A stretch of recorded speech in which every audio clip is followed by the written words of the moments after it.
Tiger, tiger, burning bright in the forests of the night, what immortal hand or eye could frame thy fearful symmetry?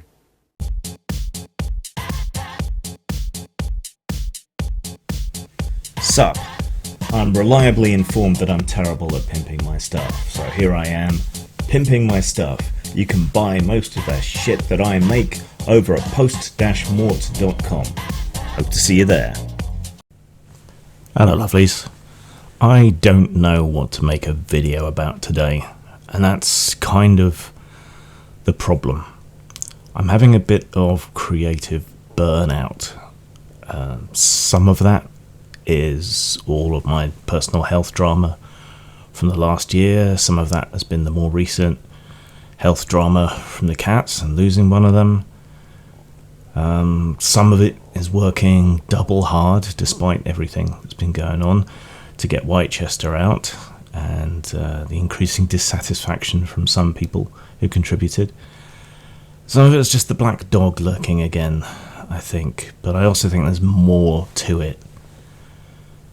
Every creator suffers burnout at one point or another, or is blocked.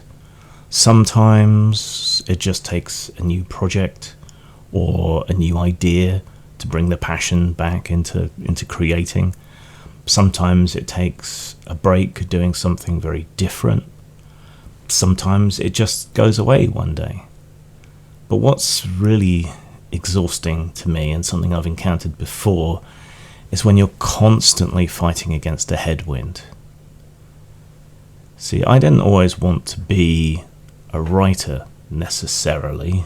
I wanted to be a lumberjack. I wanted to be an artist. And so during the late 80s and early 90s, school, college, university prep, art college, and interviews around, that's what I really wanted to do, and that's what I tried to pursue. But I was into illustration, I was into comics, I was into fantasy and science fiction art.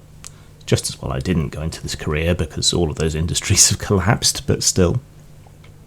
The problem I had was that the teachers and tutors didn't understand where I was coming from, weren't into the things that I was into. There was a lack of awareness of many things. Like, I was into manga and anime earlier than most people were, when these things were still on VHS, but that hadn't penetrated the public consciousness yet, so they didn't understand where I was coming from when I tried to do that sort of style of things.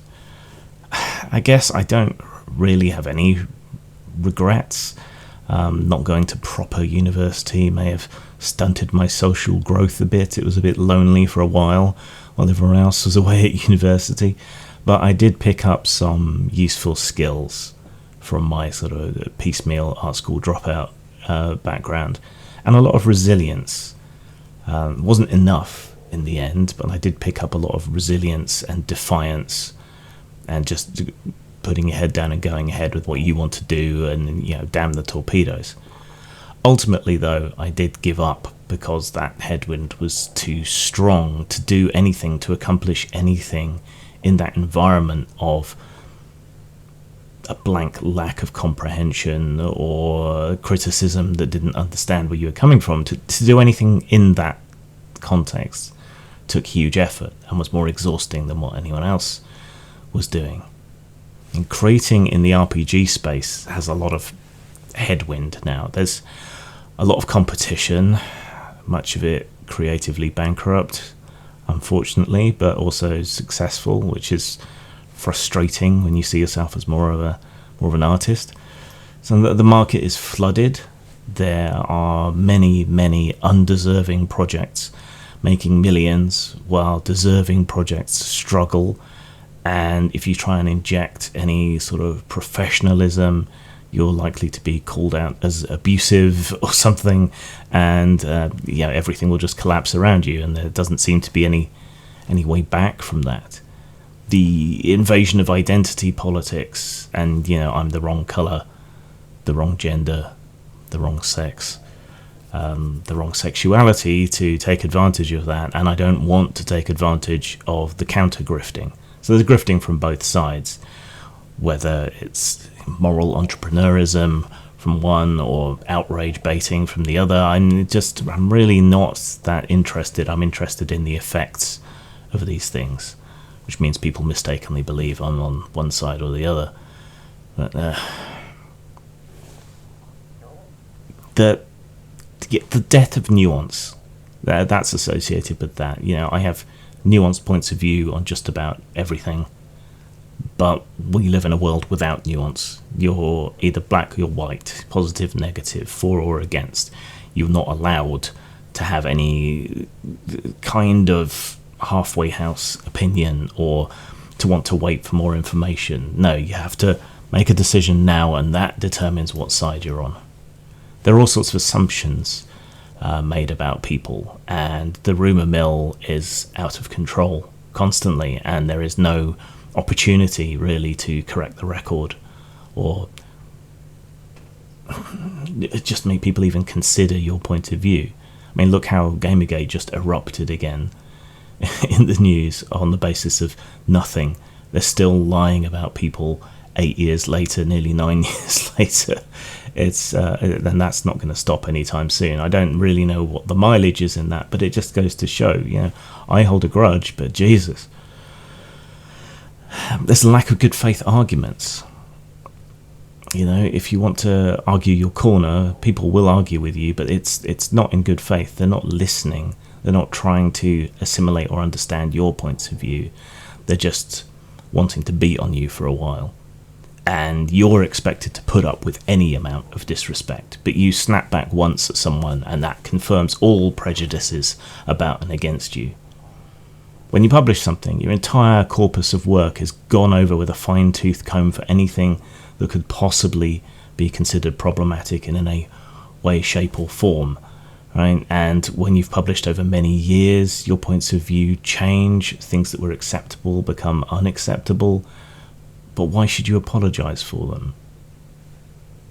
Especially if they're jokes. You end up second-guessing yourself, however defiant you are, because sometimes you just feel fragile that day and you don't want to put up with the hassle, and so you self-censor. Then maybe you come back later during an edit or something and you're feeling more defiant. So do I change it back or do I leave what I wrote? And you end up second-guessing yourself and overthinking and overworking everything. So the work itself ends up being a bit overwrought, too expansive, as you kind of try to explain yourself in what you're doing at the same time. I get cracks about my appearance constantly, which is hypocritical from a lot of people. And I do dress like this on purpose. And it can be difficult when you're depressed or you're ill to take care of yourself, to make an effort, to feel secure enough to appear on camera. And then being told you're ugly or greasy or assumptions about your racial heritage being made, which isn't exactly insulting, but it's depressing that people do that. It's a lot. And I'm carrying a lot of damage from bullying and betrayals and teenage unpopularity. And some of that makes even the things that I do enjoy difficult sometimes. Maybe it's a midlife crisis. I mean, look at me. Maybe it's that feeling of impending mortality that's lingering after I was deathly ill. I'll be 50 soon. I consume a heady broth of pills, supplements, and attempted lifestyle modifications to operate at a somewhat human level. Yet people don't think I have a disability and accuse me of scrounging or faking it or something. And that's a worry at the moment. With the government that we currently have in power looking at austerity again, are they going to disbelieve me again? Living a public life in this day and age is exhausting, and I try to be open about my struggles and problems and so on because other people draw strength from it, even if I don't. And we all live a public life of constant scrutiny now. And for all that I try not to give a fuck, I can't help but give a little bit of a fuck.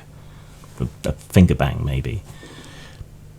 Not to say I don't get positive feedback and affirmation from some people, because I do, and I'm grateful for it, but it's always the minority. And when you're carrying a lot of past trauma from bullying and so on, you can't believe positive praise even when you get it. And most of what you get is shit from people. So that's what feels dangerous to me. Creative burnout is one thing, but this constant headwind, the exhaustion and self-doubt that comes with constantly having to fight to express yourself in any way, that's what really grinds you down, and what has made me give up on things I loved in the past. And how that's manifesting at the moment is creative burnout. Once Whitechester's done, I'm going to take a break and reassess and think about what I'm doing, do more for myself, maybe. You know? Because at this age, this is my last chance to be sexy and creative and meaningful and have an impact before I just get tossed onto the heap with the rest of the old buggers. Zang. The Atomic Age, with its A-bombs, transistorized radios, jet engines, and a new breed of dangerous supervillain, requires heroes to face the challenge. That's where you come in. The world needs you, Agent of Swing. Everyone's so ordinary. They watch the world with blind eyes.